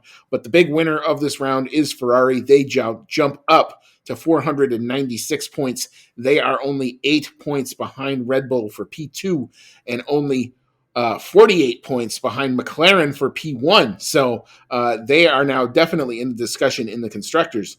P4 is Mercedes. That's where they're going to finish. They are on 344 points. There is big enough delta to where it almost maths out at this point. I don't think they could even catch Ferrari, even if Ferrari was to score nothing else and Mercedes was to win everything. P5. I would have so many questions if that happened. Yeah, I know. So would a lot of people. P5, Aston Martin, that's where they will finish. So we do have a couple of spots set for the end of this year. They're on 86 points. P6, this is where it gets a lot more interesting. Haas Ferrari now take over that spot. They move into P6 up to 38 points. P7 is the VCARB team. They scored points as well, thanks to Liam Lawson, but they only managed to get up to 36 points, so that is a 2-point delta there. P8 is Williams. A little bit of a scrap here as well. Williams up to 17 points, thanks to Franco Colapinto. P9 is Alpine. No points here in the main race, but some improved form might put them back into that conversation for P8. So that race I don't think is done or dusted yet. And P10, so that's P9 with Alpine on 13 points. And P10, the car looks so good in person. It's just wish it was quicker. Kicksauber Ferrari, 0 points. That's probably where they may finish, unless something weird happens. They may need a drencher in Brazil or something to maybe get some points. I'm not even sure that would do it. Yeah, you no. need the heavens to open up at just the perfect time, right after everyone else is pitted and Valtteri Bottas is hanging it out there. He needs to pull what's the guy in the spiker who did it, Winkelhock or something like that. Yeah, he needs to pull a Winkelhock and see if that happens. But enough of our takes on the USGP weekend. We're now going to open it up to the fan email segment and get your takes on it. Cody, we've got our normal regulars and one who chimed in with some colorful comments here as well. It's your time to shine, sir. What you got? All right. Our first fan email comes in from Dave Doherty. Thank you, Dave. And he says, "Hi, team. I hoped that you are enjoyed the weekend at CODA. I unfortunately did not, but Andy certainly did. I think Mercedes and McLaren had similarities in learning curve. Mercedes had learning curve. Oh, yeah. Learning curve. A little bit of a minor faux pas there. But anyway. Or it's a great pun. I'm going to say great pun. Yep. I like it that way. Mercedes had nailed the sprint format. McLaren had done better in the traditional format. What were your thoughts on Colapinto's race as he's outclassing Albon? Could he be a future F1 driver in 2026? Any thoughts on Russell's 5-second penalty? So a lot of good questions there. We kind of discussed how we're feeling on Colapinto outclassing Albon at this time. I'm not sure we've had quite enough data points to really get a firm hold on how they stack up against each other. I still think Albon is very skilled, very talented, and deserves to be in that Williams seat, but he's definitely getting a lot more competition from Colapinto than he ever got from Logan Sargent. I think he could be a future F1 driver as soon as 2025, personally. We do still have a Sauber, soon-to-be Audi seat that is not confirmed, and it seems a little weird that, we thought that Valtteri Bottas might be a shoo-in for that seat, considering he's already there. But more and more time goes on, and he still hasn't been announced for that seat. So I got to wonder if maybe, Sauber's not offering him, Audi's not offering him the deal that he wants. He probably wants something longer term. Maybe they're not willing to give that to him. Also, at the same time, who knows what kind of courting is going on in the background for someone like Colapinto, who is really showing his stuff right now. It could happen, is how I feel about it. Yeah. I mean, I think the ideal scenario would be Williams lends him out for a year. And, then they can kind of reevaluate where they want to go. Now, that's a dicey prospect for both the Audi Sauber side and for the Williams side, because the idea that, you get the talent. Again, Williams is literally giving a talented driver to a competitor, a direct competitor, somebody who they're going to be racing against, and still yet be paying him to race against them. So that's a very interesting tightrope. So if that somehow gets done, and there's going to have to be a lot of negotiation that goes on for stuff like that, and for that exact reason. When we've seen it work before, we saw it work with Albon from Red Bull. Those two teams were not going to see each other directly on the grid. There was no chance of that. I can't say no. There was very little chance of seeing Alex Albon challenging the likes of a Max Verstappen, just given where those cars were. So it was a lot easier to kind of get that type of a deal done. Do I think Colapinto has done everything he needs to do to put his name in a conversation? Absolutely. No doubt about it. And he's got a very, very rabid fan base. After the race, during the track invasion, there was as many people climbing the walls dressed in Argentinian blue, screaming Franco. Normally it's Sergio Perez is the guy with the crazy following at Coda. Franco Colapinto, I think, took the honors this time. There was still lots of Checo support, no doubt about it, but his support is getting up there and quick. So if he's not in F1 moving forward, I think you're going to find a fan base that's going to get a little upset about it. So interesting things to see. I do like your analogy, Dave, specifically between McLaren and Mercedes. I thought both teams, because of the breadth of updates that both of them brought, I thought both started off kind of on the back foot, rallied a little bit. I thought, the George side was able to rally a lot more than the Lewis side, which was just unfortunate for Lewis. It just seemed like everything they tried couldn't work. I thought McLaren got better as the weekend went along. And I think if they could have run this weekend over again, they probably would have done a couple things differently, especially in the initial setup. But, that's just kind of how that cookie crumbled. I have read a whole lot of in the McLaren circles that the team thinks that Coda was going to be, of the tracks remaining, the hardest one for them. And if they're coming out of it with a P4 and a P5, and again, I keep going back to recent McLaren history at Circuit of the Americas, it's not been good. It's really not been good. This is actually their best point haul since that track has been built. So other than the first year when Lewis won, that was 25 points. Jensen scored a couple. Other than the first year, this has been their best haul for a long time, even with Lando getting P2 last year. So there you go. Yeah, I'm sure they'll be happy to come away with that. Last point on the Russell 5-second penalty. We kind of touched on that one a little bit too with yes, technically, did he force somebody off the track during the overtake? Yeah. Was it slight? Yeah. Does it have any kind of consistency with any of the other penalties we saw where people were going off track all weekend? Nope. No. So, yeah, I guess my thoughts on it are, if you're going to give Russell a 5-second penalty for that, you probably should give Max a 5-second penalty for what he did to Lando, despite who was where when it happened. Just looking for some consistency on it. Yeah, I mean, when we get to awards, I'll rant about this a little longer, but the end of the day is pick one. Pick one. We should be able to know. We should be able to look at a move in a corner and be able to understand, at least have a rudimentary understanding of what we think is going to happen. Mm-hmm. All we knew was that we knew it was going to go to the stewards. And at that point, I literally looked at everybody in my section. I said, I don't know what the fuck's going to happen. Could be 5 seconds, could be counteracting penalties, could be 10 seconds. I don't know. We'll find out. As we did. Yes, we did. Thanks again, Dave. Our next one comes in from John. Yes, that John. And he, looking at his email here, I think I know right where he stands on this. John says, what an effing joke by the FIA. Get past, don't break, run the guy off the track, and he gets a penalty. Punk ass racing. Yeah, guessing John was not too happy with how that one went. And for the most part, I agree.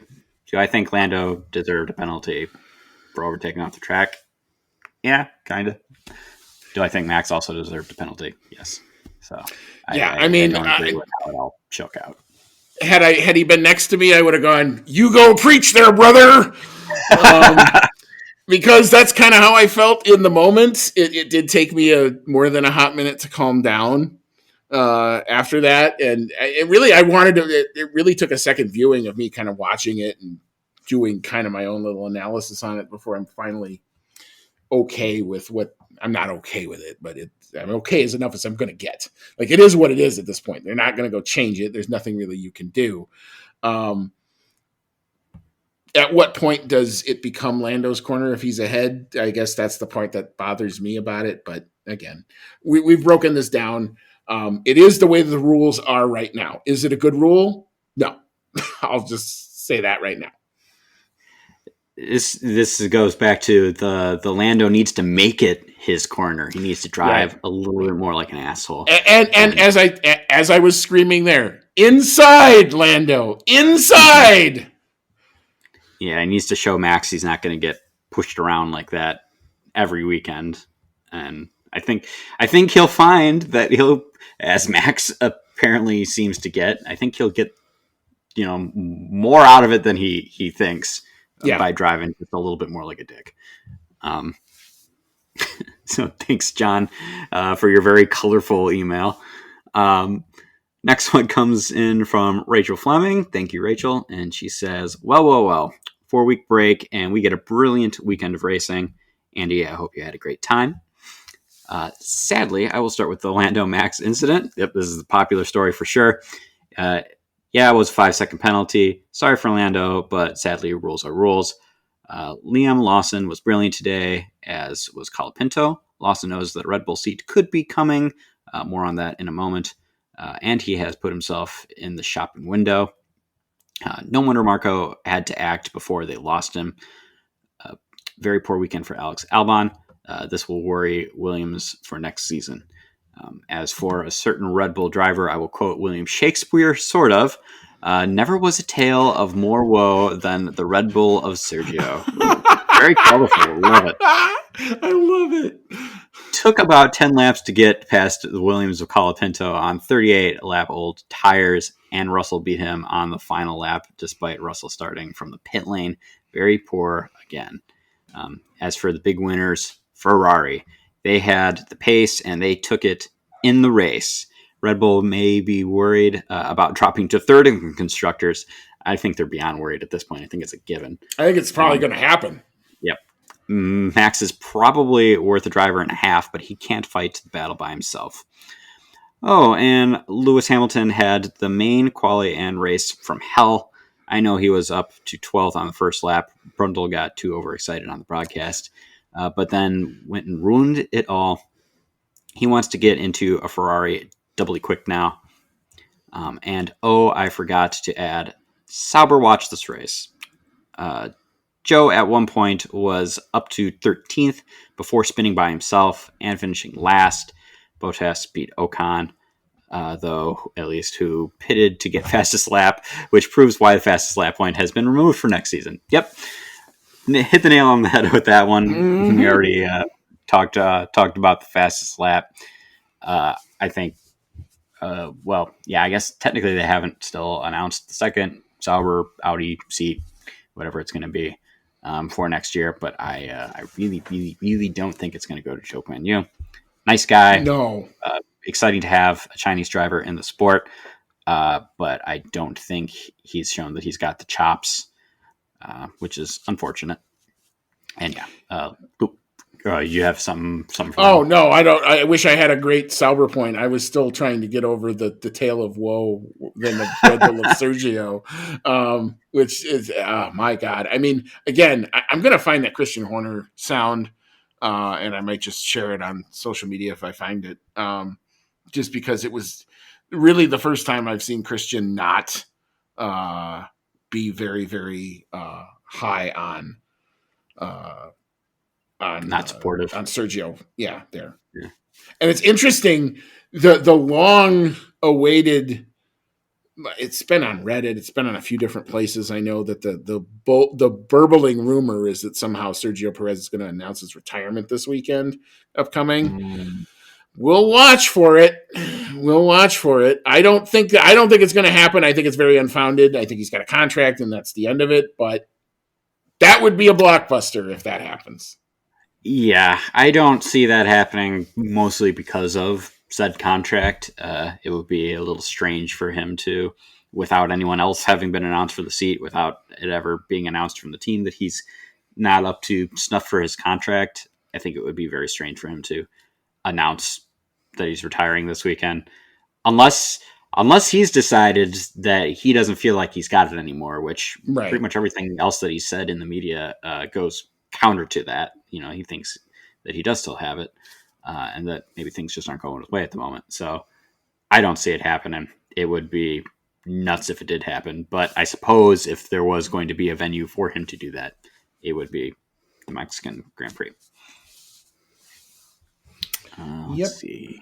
Anything else in here that we didn't touch on? Nope. Yep. Liam Lawson, brilliant. Yep, got that one. I do find it interesting that you did agree with the Lando getting the 5-second penalty. It does seem to be the unpopular opinion, unless you are a diehard Max fan, which I am, and I don't even really agree with what happened. But it is what it is, and as you said, Andy, it's not changing now. And I think with the Alex Albon stuff, maybe I was overblowing it before. I didn't want to go to say that I felt that Alex should be really fearful for his seat yet. I think, no matter what happens, it's going to be Albon and Sainz in that seat next year. And I think Carlos Sainz will be a great measurement for where Alex Albon actually stands, because we've seen Carlos Sainz perform very well in many different cars at this point, and he has done very well for himself at Ferrari, taken a couple wins at this point, several in fact, and overall just had great performances. So we know that Carlos Sainz in top machinery is tried and true and successful. And if Alex Albon stacks up against Carlos Sainz, if they're pretty evenly matched, I think that will speak volumes for Alex. Also will speak volumes for Colapinto in a way too, because he also stacked up against Alex, who would be potentially stacking up against Carlos. But I digress. I don't think we should be really too worried about Albon until we get partway into next season, because if Colapinto doesn't go to Sauber, which you said would take a lot of pieces falling into place and a lot of negotiations, he's going to be there as their test driver, I would think. So he's going to be sitting there waiting in the wings, and I'm thinking that even if it's not said outright, Alex is going to have that in his head that, well, there's Colapinto who looked really good last year, waiting in the wings. So if I don't prove my stuff against Carlos, it could be me on the chopping blocks here. But we haven't seen how they stack up against each other. I think the one thing that Albon's got going for him, believe it or not, is time. I believe the plan is for Colapinto to go back into F2 next year. So that will pretty much get him, at least if he doesn't get a Sauber seat. I know James Vowles is lobbying to try to get the powers that be, and if there's negotiation afoot, we'll see if that happens. But if not, I would think the Williams plan would be to say, yeah, you're right. He's going to be the reserve. He's going to be on the F2 schedule, and he'll be at the track embedded with the team doing all of that type of stuff. And that, I think, buys Albon some time. If he's coming in and Sainz comes in and they're both struggling, okay, and Colapinto isn't, then it's a bigger headache. If Sainz is outshining Albon and we're having this discussion at this time next year, it's a bigger headache. It's a great thing to have another competitive driver and a guy that really we didn't think was going to come out of anywhere, and then boom, here he is. Which is it's been a great story. But he's also had no pressure on him, and he knows that. He knows, he's just out there kind of doing his thing right now. And then maybe if he's got a longer term contract, maybe that changes things. I don't know.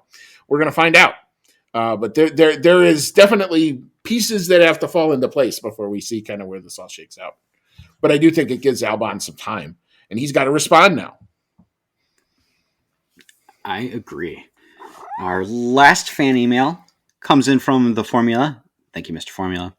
And he looks like he's got the right idea with the positive side of things, because he says, that was a damn entertaining race. So much top-notch wheel-to-wheel action throughout the field, mixed with some nice offset tire strategies. I don't have much to say about Lando's penalty other than the stewards have actually enforced it relatively consistently this year, but it is still too loosely defined and needs to be looked at again. Passing off track, yeah, I guess they've awarded that penalty a lot this year, so maybe they've been consistent with that part of it, actually, giving that penalty.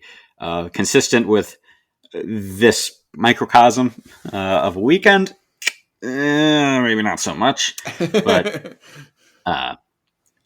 I like I've said several times now, I do think he deserved a penalty. I just think that Max deserved a penalty as well. But also definitely agree with you on the positive side of things. Lots of great wheel-to-wheel action in this race, most so from Max and Lando, which cannot be forgotten in the wake of the penalty. That their on-track battle was awesome. And I really look forward to them being on-track rivals for a long time to come. Next year, everyone maybe in really, really good cars. Maybe you throw in a little Charles Leclerc and Lewis Hamilton and Oscar Piastri into the more competitive mix. And yeah, we could have, knocking on wood here, recipe for a great season next year. Or maybe Red Bull just, whoop everyone's ass again. We'll just have to see what happens. Yeah. It was a great weekend.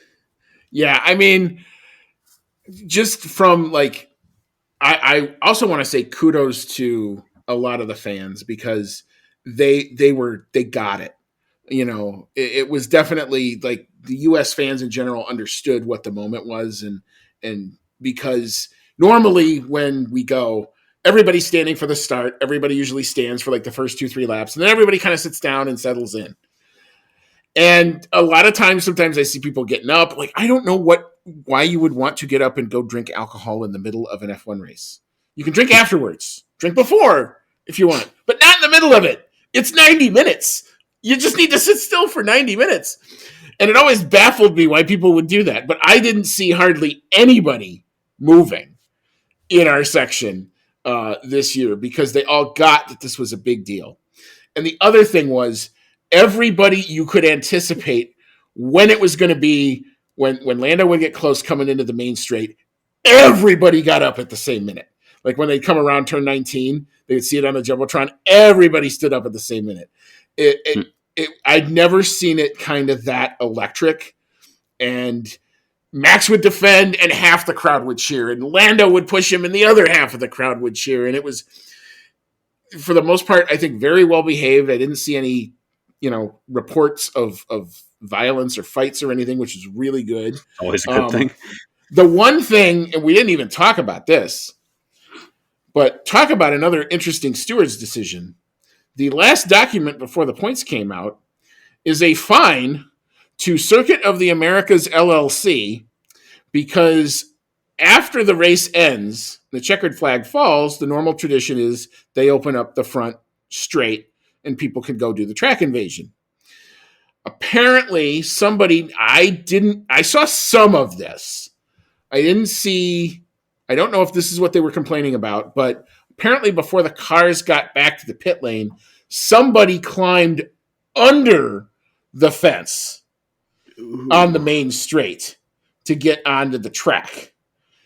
And because of that, the stewards were not very happy about it. They actually imposed a £500,000 fine, 350,000 of it, which is suspended, assuming they update their safety plan. So, yeah, thanks, idiots. That someone could do that. Thanks, morons, for doing that. Now you just made all our tickets go up by that much more. Yeah, exactly. But anywho, that's about the only that was really, truly the only negative I had to say. The track is building stuff. There's like 2 roller coasters going in. There's a huge thing where we used to park. There's like this, it's going to be like a simulator of like one of these U roller coasters where you can feel all the G forces and stuff. So, it's for a venue that it many times has been really close to not making it. It looks like they finally figured their stuff out. So it looks like Coda's got its spot on the calendar for a good long time, and that's fun to see. Mm-hmm. All right. Thank you, Mr. Formula, for your email. Thank you, everyone, for your emails. Yep. And thank you to Stupid Fan who crawled on the fence. You are contributing to me needing to sell a kidney to go to Yeah. I mean, it's just, it's the only, seriously, that was the only negative part. I don't know who. I saw a couple people go under the fence to get to the the track when they were doing the invasion, but the invasion had already started. I don't know if that's where the fine came from, but it was just kind of weird. Like once somebody does it, they all go, "Oh, I can do it this way." Yeah, Jesus. no. But whatever. Anyway, so we will move into our awards. We shall start with the rubbish bin. I like your contribution here, Cody. I think it's appropriate. What you got? My rubbish award is going to go to Lewis Hamilton, and honestly, I think Lewis Hamilton would probably agree with me on this one. He didn't look very strong at any point in the weekend. Kind of had lukewarm qualifying in the sprint race, didn't really improve on that during the sprint race itself. Frankly, awful qualifying session for the main Grand Prix, and then the Grand Prix itself ended very quickly because of losing control of the car and ending up in the gravel trap. Said it before, one to forget. He's going to be happy to leave this one behind. I got to wonder at this point if he's just starting to get angry or at the car and just looking forward to that Ferrari drive on this, the horizon, especially with Charles Leclerc bringing home the win this weekend. He can't be too mad because Mercedes is responsible for 6 out of his 7 championships. So, yeah, I think it's probably just they're both kind of waiting for the year to end. And look, he's won a couple races this year, which is so much better than we ever thought that they were going to do. And I've said a lot of times about Mercedes, they felt a lot like the arc that McLaren were doing last year, where they were coming into it and figuring stuff out kind of on the fly, which also means that sometimes you just have some off weekends. And, even after the updates that brought McLaren back into the mix last year, they had some weekends to forget as well. So, it happens. And the thing that I take from this weekend a lot more than I take from some other ones, these cars are very circuit specific, they're grip specific, they're temperature specific, and they're wind specific. And that's one of the things I think Mercedes has a lot of weather sensitivity to it. One day, this weekend got warmer, and as the warmer it got, the worse they got. And that kind of is consistent with what I've been saying. I think they like it cool, damp, semi-wet, to really, really be good, for their setup right now. And this weekend just wasn't. So it didn't shock me that they kind of fell back a little bit, but they're obviously capable of producing something good because Russell was P2 in the sprint quali. So there's pace there. They just got to figure out how to hone it in. So I don't think that I don't think it's as far. They're not as far away as they looked. If I would say that. So my rubbish award just basically goes to this set of rules. Not necessarily the stewards part of it. I think the stewards actually did what the rules told them to do, so I can't really yell at them for that.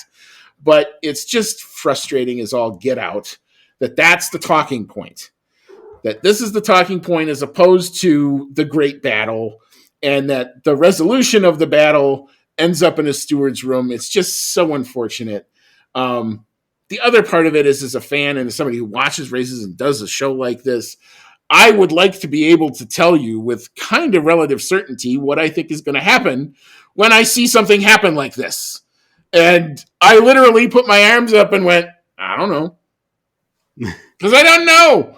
I almost wanted to download the old frustrated Alonso where I think he was with McLaren at the time, where somebody was asking him, how's the tires, how the pace? And Fernando just goes, I don't know. That's kind of how I feel about this at this point. Like, I really I don't know what I don't know, apparently. And I saw a nice piece this morning before flying home that apparently this is what the teams really wanted. They wanted it to get this granular. And if that's what the case is, that's the error. Go back and let's go back to being racers and not frame by frame analyzers of this kind of stuff, because there was a great epic battle. It should have been able to end a much better way than that. And it's just unfortunate that this great thing, and that's the talking point, that everyone walks away with it. the teams want it to be that granular because it gives them rules lawyering fuel. It gives them something to grab onto and say, well, he can't do this because it says this in the rules. And but yeah, I think for the spectacle, it doesn't help. Yeah, I mean, it's one of those instances where you wish the teams would sacrifice some bargaining power for the good of the show. And for whatever reason, they didn't want that. And so for all of those reasons, this whole thing to me goes in the bin. And I'm done talking about it at this point. All right. So we'll move on to analysis paralysis. This one was hard. There wasn't a whole lot of strategy that I thought was really bad. The only thing I could really think of, everybody else, a lot of people went on a one stop. The one driver who didn't was Kevin Magnussen. I thought he was one of the earliest on the two stop, and it just didn't work out for him. So I'm not like, it wasn't, this isn't an egregious analysis paralysis, but I can't really think of anything else. I'm going to give it to K-Mag just for that, even though I think the arrow is definitely pointing up for both Haas drivers, especially given updates that are working. Haas updates working. That's a headline I never thought I'd say. Haas updates working is a very good thing. I also had a really hard time figuring out analysis paralysis for this one. Let's see here. Generally, really good strategy from everybody. Nothing super egregious there. We at least got the decisions for our penalties very quickly. I was actually a little surprised that we got the 5-second penalty for Lando before the race was concluded. Which was I was expecting to refresh Twitter from the parking lot. Mm-hmm. Yep. So glad we got, controversial as it is, glad at least we got it squared away right away so that, at least we didn't have one guy on the podium and then 20 minutes later, hour later, find out, oh yeah, he had to, hand in a trophy. So I guess for this one, I'm going to glomp onto your opinion for analysis paralysis. It did seem like most of the teams caught on early on that it was going to turn into a one-stop, despite it seemed like a lot of people were thinking it was going to be a two-stop before the race. Even, Ruth Boscombe? I might be butchering her name a little bit, but she's experienced strategy engineer for several teams, and she was saying on the broadcast that she thought it was going to be a two-stop before the race. So did Pirelli. So it just goes to show that the track conditions can change. Everything factors into it. The track surface, the new track surface that no one was really 100% sure what was going to go on with it. It did end up evolving into a one stop. I think maybe K-Mag could have come out better if they decided to not divide their strategy there. Or did I can't remember. Did Hulkenberg also do two stops, or did he just do one? I don't know. I'd have to look. Yeah, fair enough. Either way, it didn't work out for K-Mag. Yeah, exactly. Let me see. All right, so we'll move on. We'll just leave the analysis paralysis there. Dark horse of the day. I think this one's kind of universal. I've got two. Liam Lawson and Franco Colapinto, young guys coming in, doing. I just thought both these guys did an amazing job all weekend. So I salute. They're definitely punching above their weight. Liam Lawson has now fully put his hat in the ring in the Red Bull second seat discussion now. Franco Colapinto is giving Williams a headache as to what they're going to do. So, great job by both these guys all weekend. Yeah, 100% agree. Liam Lawson coming in, scoring points. Franco Colapinto continuing to score points. Both of them outdoing their more experienced teammates in the Grand Prix. Not much more to say on them. It's just fantastic how they're doing coming in. Yep, very good. All right, so we'll move on to driver of the day. I think we've got consensus here as well. Charles Leclerc, for making it look easy, for making a tough track look easy, just nicely balanced, smooth as you like. Didn't have to be on TV because he was by himself. And I watched him do all 56 of those laps. They all look the same to me. So, Charles Leclerc, top-notch, great drive. Probably the best overall win of his career. Yeah, in agreement here again. Leclerc was in control the entire Grand Prix as soon as he got into the lead. Controlled it start to finish. Didn't have to push too hard. Didn't have any mistakes of note, at least none that I saw on the broadcast. Never had a doubt that he was going to come home with the win. Yep, very good there. All right, last bit of business before we hop on out for the evening. We need to talk about predictions. So the good news is both of us scored points, so that's good. I got 2 points. I got P3 on the podium for Max Verstappen, and I did get the closer of the fastest overall lap time, although we were not fast enough on both of those accounts. So for the fastest lap time for the race, at least we were close. Yes, That was at least close. The qualifying one is bad. It's like 2 seconds off. Yeah. We did not account enough for the new track surface, apparently. But you did get 3 points. You did get the pole sitter because you got Lando Norris. Good going on the prediction there. You got the prop bet because Max did win the sprint. Good going there. And your qualifying time was closer than mine. You were faster than me, so therefore you got it, even though we were both woeful in that. But you do win the weekend 3-2. Congratulations. Nicely done there, sir. All right, so that will wrap up, like I said, an entertaining, enthralling, drama-filled U.S. Grand Prix. It's one of the reasons I love going to that circuit. And what I hope next year we get to do is get a big old group together. So I'm not just doing this kind of by myself next year, but we'll see what life throws at us, all of that. So we are right back at it. We've got the Mexican GP approaching quickly. So yeah, we're going to turn it around. Look for a preview later on this week. And so we're all set to go with that. So for Cody, it's been Andy. Thank you all for sticking with us as long as you have. I know this is a longer episode, but there's so much to get into. And as always, folks, may all your laps be fast.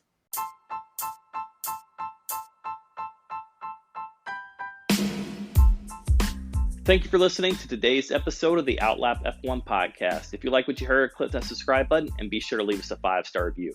If you want to connect with us outside of the show, check out our website at www.outlapf1.com. Find us on Twitter and Instagram at OutlapF1 Podcast, or email us at chatnow@outlapf1.com. As always, thank you so much for your support, and we'll see you on the next one.